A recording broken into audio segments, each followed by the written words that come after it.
खबरों में है वो है अफगानिस्तान। अफगानिस्तान की सत्ता पर तालिबान का कब्जा होने के बाद यहां राजनीति का नया रूप देखने को मिल रहा है। इस दौरान अफगानिस्तान की ऐसी वीडियो भी सामने आई है जो सभी को झकझोर देगी। तालिबान के कब्जे के बाद क्या स्थिति रही अफगानिस्तान की, आइए दिखाते हैं आपको।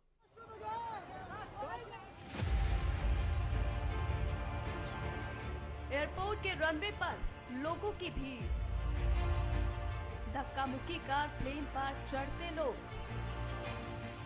रनवे पर भागते ये लोग,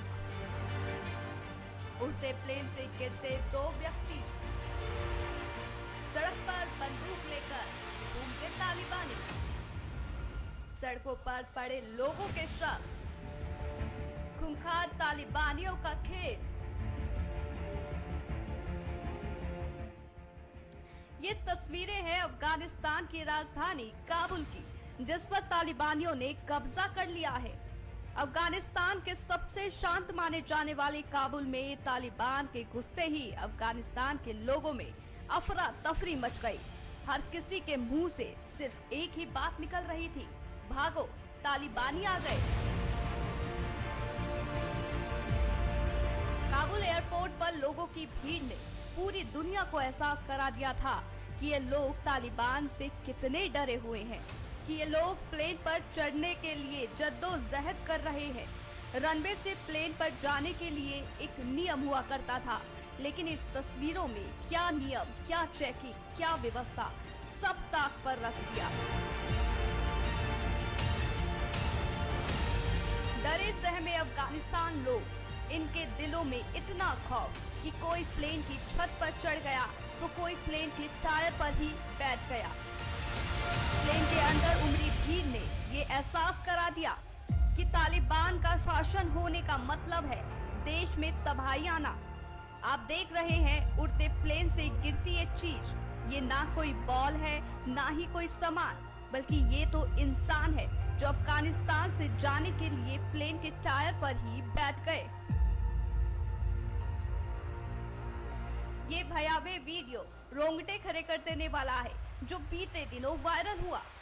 आपको बता दें कि पिछले 20 सालों से अमेरिका ने अपनी सेना अफगानिस्तान में तैनात कर रखी थी, लेकिन अमेरिका के राष्ट्रपति जो बाइडेन ने सत्ता संभालते ही अपनी सारी सेना वापस बुला ली।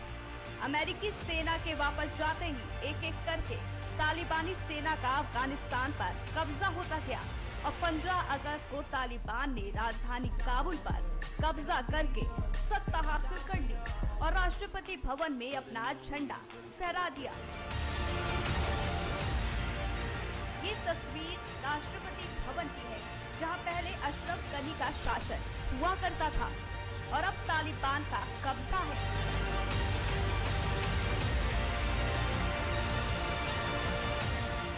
अशरफ गनी देश छोड़कर भाग चुके हैं। इस दौरान अशरफ गनी का बयान भी सामने आया, जिसमें उन्होंने बोला कि अफगानिस्तान से भागकर उन्होंने काबुल में खून की नदियां बहने से बचाया।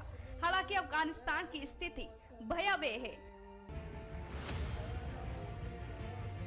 20 साल बाद सत्ता में आने के बाद तालिबान ने प्रेस कॉन्फ्रेंस कर कहा कि 20 साल के संघर्ष के बाद हमने देश को आजाद करा लिया और विदेशियों को देश से बाहर निकाल दिया। अफगानिस्तान पर कब्जे के बाद तालिबान ने कहा कि शरिया के अनुसार ही महिलाओं के हक होंगे, महिलाओं के साथ कोई भेदभाव नहीं होगा। साथ ही तालिबान ने किसी भी देश को नुकसान नहीं पहुंचाने की बात कही। आपको बता दें कि कट्टरवादी तालिबान महिलाओं को बुरखे में रहने और बाहर नहीं घूमने को ही सही मानते हैं। बताया जाता है कि जो तालिबान के नियमों के हिसाब से नहीं चलता उसे तालिबानी गोली से उड़ा देते हैं, चाहे वो पुरुष हो या महिला। और यही वजह है कि लोग तालिबान की सत्ता में आने के बाद से अफगानिस्तान छोड़कर भागना चाहते हैं। बीते दिनों एक न्यूज एंकर की फोटो भी वायरल हुई थी, जिसमें तालिबान के कब्जे से पहले एंकर महिला सर को बिना ढके दिखाई दे रही है, लेकिन जैसे ही तालिबानियों का कब्जा अफगानिस्तान में होता है वो बुरखे में न्यूज पढ़ती नजर आ रही हैं। ये तस्वीर है खौफ की। डरे सहमे लोग बॉर्डर क्रॉस करके भागने पर मजबूर हैं। अफगानिस्तान की हालत कितनी खराब है ये उसकी तस्वीरों को देख के ही पता लगाया जा सकता है। सहारा समय न्यूज ब्यूरो। बीजेपी ने यूपी और उत्तराखंड विधानसभा चुनाव के लिए कमर कस ली है। इसी के तहत बीजेपी ने दोनों राज्यों में जन आशीर्वाद यात्रा निकाली। कई जिलों में निकाली गई जन आशीर्वाद यात्रा में न सिर्फ स्थानीय नेता शामिल हुए बल्कि केंद्र से आए दिग्गजों ने भी इसमें शिरकत की और यूपी उत्तराखंड की सरकार की उपलब्धियां गिनाई। मिशन 2022 के लिए बीजेपी ने यूपी और उत्तराखंड में 3 दिवसीय जन आशीर्वाद यात्रा निकाली। इस यात्रा में बीजेपी केंद्रीय मंत्रियों ने अपने जनपदों पर पहुंचकर सरकारी योजनाओं का प्रचार प्रसार किया। आशीर्वाद यात्रा का उद्देश्य है कि आम जनता के बीच में हम लोग जाएं, उनका आशीर्वाद भी लें, उनके दुख दर्द को भी सुनें और भारत सरकार की और प्रदेश सरकार की जो योजनाएं हैं वो उनके तक पहुंची कि नहीं पहुंची इसका भी चिंतन हम लोग करें। रथ लेकर निकली बीजेपी ने अपना प्रचार किया ही, लेकिन इस दौरान विरोधी दलों को भी आड़े हाथों लिया। पिछड़ों के लिए जितना भी काम हुआ है अभी तक वो भारतीय जनता पार्टी के अलावा किसी दूसरी पार्टी ने नहीं किया है और कुछ पार्टियों का मकसद होता है पिछड़ा केवल एक जात होता है, लेकिन भारतीय जनता पार्टी के लिए पिछड़ा होता है, अगड़ा होता है, लेकिन भाजपा का नारा है सबका साथ सबका विकास और सबका विश्वास लेकर हमें चलना है।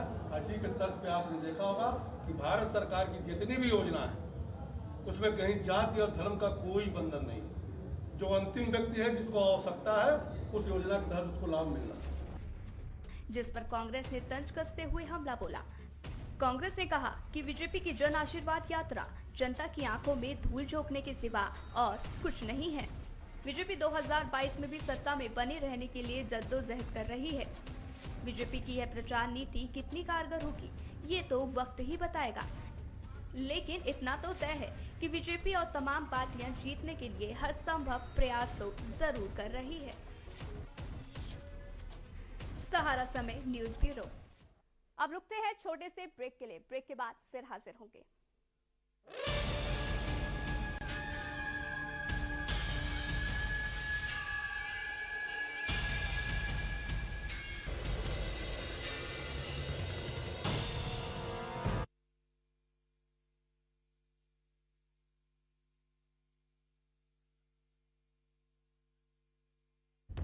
सहारा प्रणाम।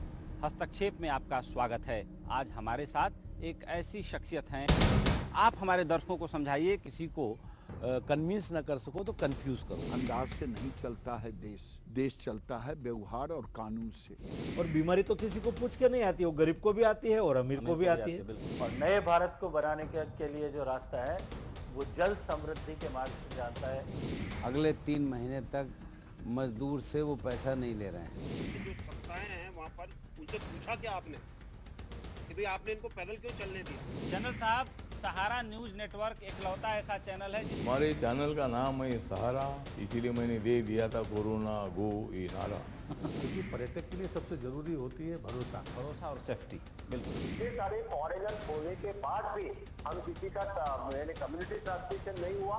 महामारी में हम लोग तुरंत जाके उलझ गए हैं, ये तो कहा जा सकता है कि सर मुड़ाते ओले पड़े। तो एक तरीके से हमारे कम्युनिटी में एक सेंस ऑफ रिस्पॉन्सिबिलिटी भी था जो पब्लिक ने काफी सपोर्ट किया। आपकी जानकारी के लिए मैं कहना चाहूँगा जी कि यहाँ रिकवरी रेट भी बड़ी तेजी से होती है। नॉर्थ ईस्ट उनके कितना नजदीक है। कोरोना धोना नहीं रहना है अगर अपने भीतर का शौर्य को जगा। यह कोई दैवी आपदा है, प्रकृति नाराज है या इंसान की कोई बड़ी भूल है? मैं जो देख रहा हूँ ये प्रकृति का एक संकेत है।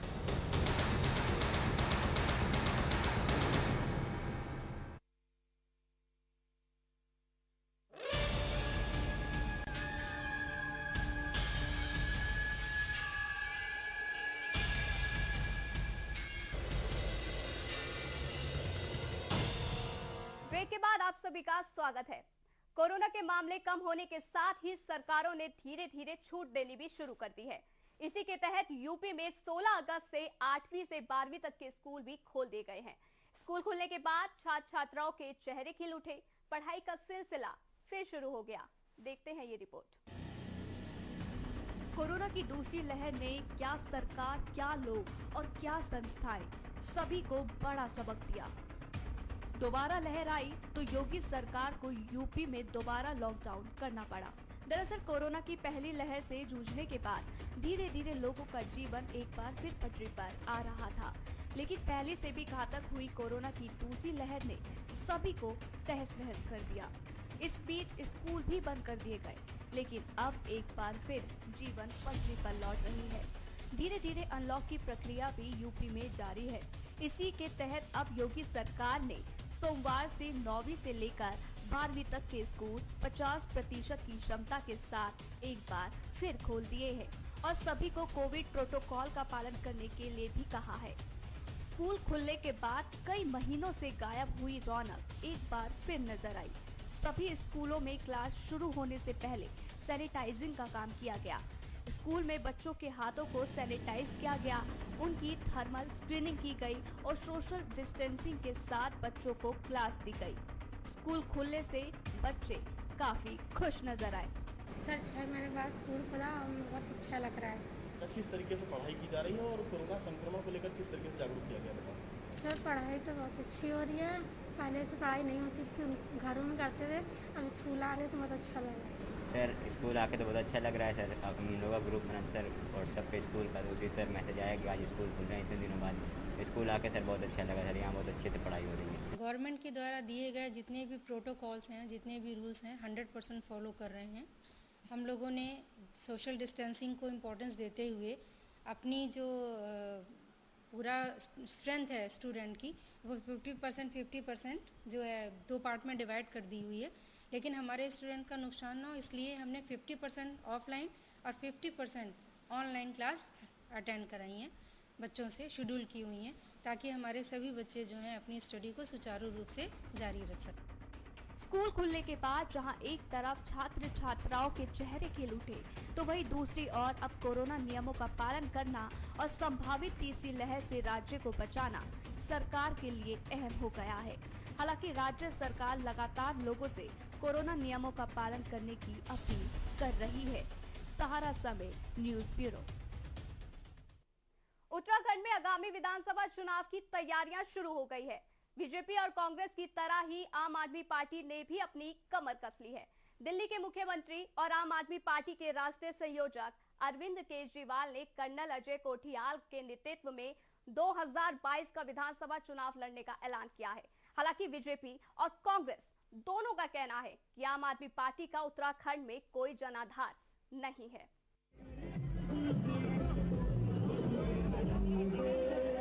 उत्तराखंड चुनाव 2022 की तैयारियों में सभी पार्टियां जुट गई हैं। आम आदमी पार्टी ने सबसे पहले अपने सीएम पद के चेहरे को उजागर कर दिया है। दिल्ली के मुख्यमंत्री अरविंद केजरीवाल ने उत्तराखंड में सीएम पद के लिए कर्नल अजय कोठियाल का नाम घोषित किया है। यानी आम आदमी पार्टी कर्नल कोठियाल के नेतृत्व में 2022 का विधानसभा चुनाव लड़ेगी। दिल्ली के मुख्यमंत्री और आम आदमी पार्टी के राष्ट्रीय संयोजक अरविंद केजरीवाल ने देहरादून में इस बात की घोषणा की।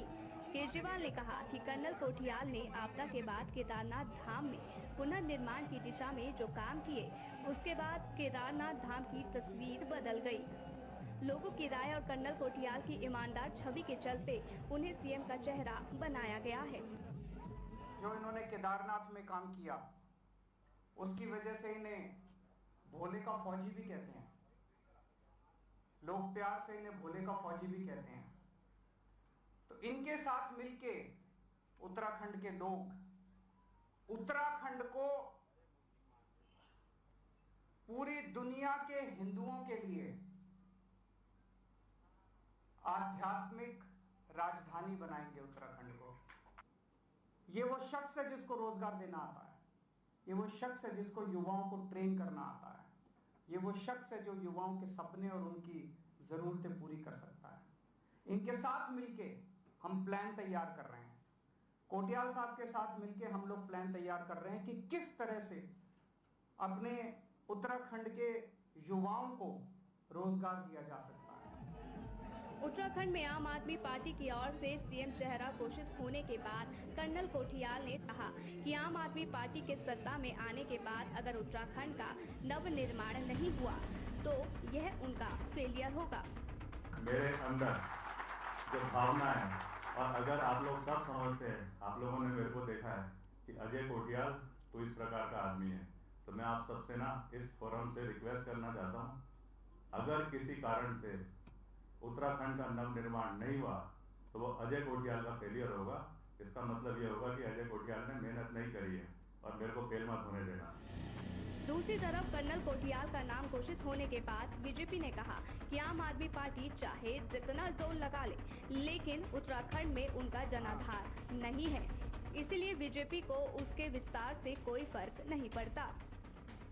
हम जो कहते हैं वो करके दिखाते हैं। जिस पार्टी का आप नाम ले रहे हैं उनका तो अभी यहाँ ना प्रधान है, ना क्षेत्र पंचायत सदस्य है, ना जिला पंचायत सदस्य है, ना विधायक, तो बड़ी बात है। तो जब वो कुछ बन जाएंगे तब अगर कुछ करेंगे तो तब हम सोच सकते हैं कि वो क्या कर सकते हैं। कर्नल कोटियाल के नाम के ऐलान पर कांग्रेस ने भी आम आदमी पार्टी पर तंज कसा।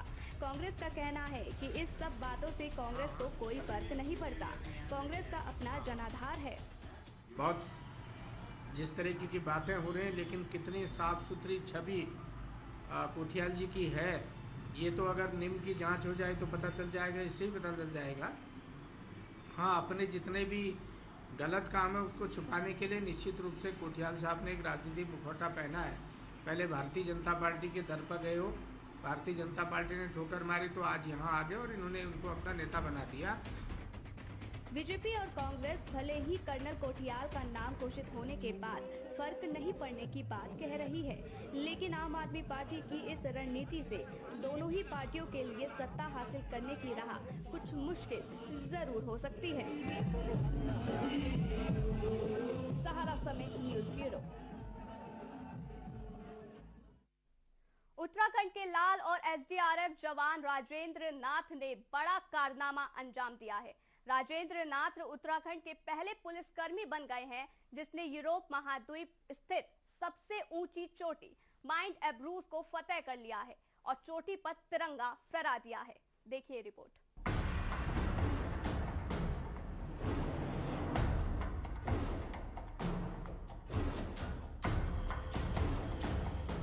उत्तराखंड में उस समय जश्न का माहौल बन गया जब यहाँ के निवासी और एसडीआरएफ जवान ने बेहतरीन कारनामे से राज्य के लोगों का सर गर्व से उठा दिया।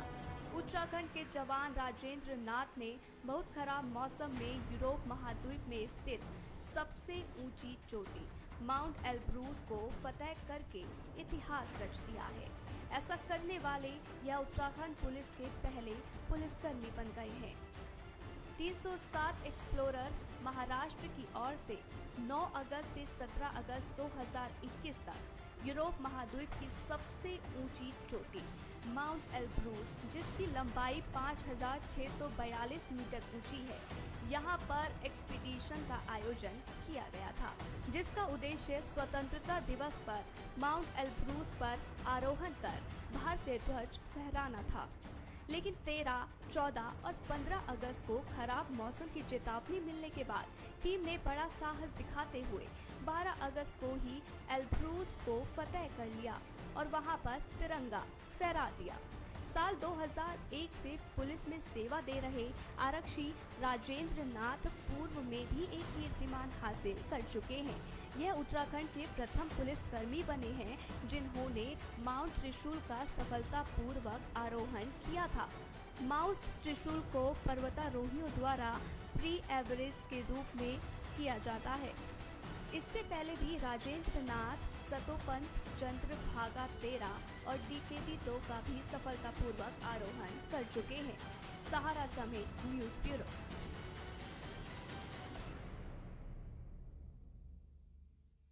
इस खास कार्यक्रम में आज के लिए बस इतना ही। मुझे दीजिए इजाजत। देखते रहिए सहारा समय।